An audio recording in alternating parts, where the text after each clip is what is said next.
రామగుండం సమస్యలను పరిష్కరిస్తామని తెలిపారు డిప్యూటీ సీఎం భట్టి. ఇల్లు లేని వారికి ఇళ్ల పట్టాలు ఇస్తున్నామని చెప్పారు డిప్యూటీ సీఎం భట్టి విక్రమార్క.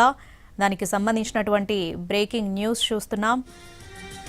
దేశంలో పేదలకు సన్నబియ్యం ఇస్తున్న ఏకైక ప్రభుత్వం కాంగ్రెస్ ప్రభుత్వమే అని చెప్పారు భట్టి విక్రమార్క. ఉచిత విద్యుత్, ఉచిత బస్సు లాంటి ఎన్నో పథకాలు అమలు చేస్తున్నామని తెలిపారు. ప్రపంచ దేశాలతో పోటీ పడేలా విజన్ 2047 ఉంటుందని తెలిపారు డిప్యూటీ సీఎం భట్టి విక్రమార్క.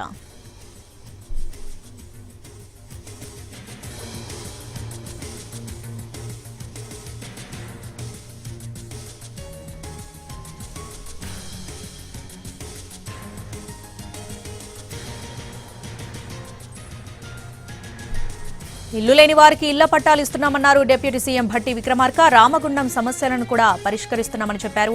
ప్రపంచ దేశాలతో పోటీ పడే విధంగా విజన్ 2047 రూపకల్పన చేశామన్నారు భట్టి విక్రమార్క. ఈ కార్యక్రమానికి అనేక ప్రాంతాల నుంచి ఇక్కడికి విచ్చేసినటువంటి సోదర సోదరీమణులందరికీ, పాత్రికేయ మిత్రులకి, నూతనంగా గెలిచి వచ్చినటువంటి సర్పంచులకి అందరికి కూడా ముందుగా నా హృదయపూర్వకమైనటువంటి నమస్కారాలు తెలియజేస్తా ఉన్నాను.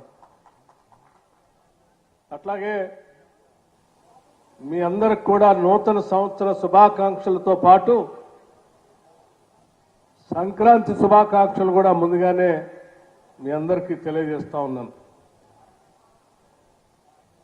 ఈరోజు ఈ కార్యక్రమం పేదవాళ్లకి, ముఖ్యంగా ఇల్లు లేనటువంటి నిరుపేదలకు ఆత్మగౌరవంతో బతకటానికి ఇందిరమ్మ ప్రభుత్వం మొదలుపెట్టినటువంటి ఇందిరమ్మ ఇళ్లని, అట్లాగే ఇల్లు కట్టుకోవటానికి స్థలాలు కూడా లేనటువంటి పేదవాళ్ళకి స్థలాలు కూడా ఇచ్చేటువంటి కార్యక్రమాన్ని ఇక్కడ ఏర్పాటు చేసి, ఈ కార్యక్రమానికి మా అందరినీ ఇక్కడికి ఆహ్వానించినందుకు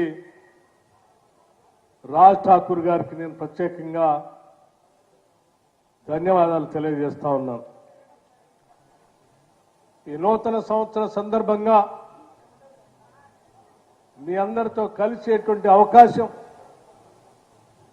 మీ అందరితో మాట్లాడేటువంటి అవకాశం, ఈ ప్రజాప్రభుత్వం ప్రజల కోసం చేసేటువంటి కార్యక్రమాలను మీ ద్వారా రాష్ట్ర ప్రజలకి తెలియజెప్పే అవకాశం కూడా ఈరోజు వారు మా అందరికీ ఇక్కడ ఈ సభ ఏర్పాటు చేసి కలిగించారు. వాస్తవంగా ఈ కార్యక్రమానికి నేను వచ్చేది లేదు. రాజ్ ఠాకూర్ గారు గంటకు ఒకసారి ఫోన్ చేసి కేంద్ర ప్రభుత్వం ప్రీ బడ్జెట్ మీటింగ్ ఏర్పాట్లు ఢిల్లీలో ఏర్పాటు చేసి అన్ని రాష్ట్రాల ఆర్థిక శాఖలు చూస్తున్నటువంటి మంత్రులందరినీ పిలిస్తే ఆ సమావేశానికి వెళ్ళాను నేను. రాత్రి 10 గంటల వరకు అక్కడే ఉన్నాం. రాజ్ ఠాకూర్ గారు అన్నా వస్తారా రారా, మేము పెద్ద ఎత్తున కార్యక్రమాన్ని ఏర్పాటు చేసుకున్నా, మీరు వస్తున్నారని చెప్పాం, తప్పనిసరిగా రావాల్సిందే అని చెప్పి ఇలా శ్రీధర్ బాబు గారు చెప్పారే. రాజ్ ఠాకూర్ గారు ఒక పని పట్టుకుంటే అది పూర్తయ్యేంత వరకు వదిలిపెట్టినటువంటి నాయకుడు అని చెప్పడం కోసమే నేను ఈ కార్యక్రమాన్ని ఉదాహరణగా చెప్తా ఉన్నాను. రాజ్ ఠాకూర్ గారు నాకు విద్యార్థి దశ నుంచే తెలుసు.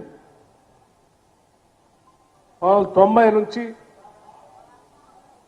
వారు ఎన్ఎస్సీలో, యూత్ కాంగ్రెస్ లో పనిచేసే రోజుల నుంచే మా అందరికీ సుపరిచితులు. కాంగ్రెస్ భావజాలం పేద ప్రజలకు ఏదో చేయాలనేటువంటి తపన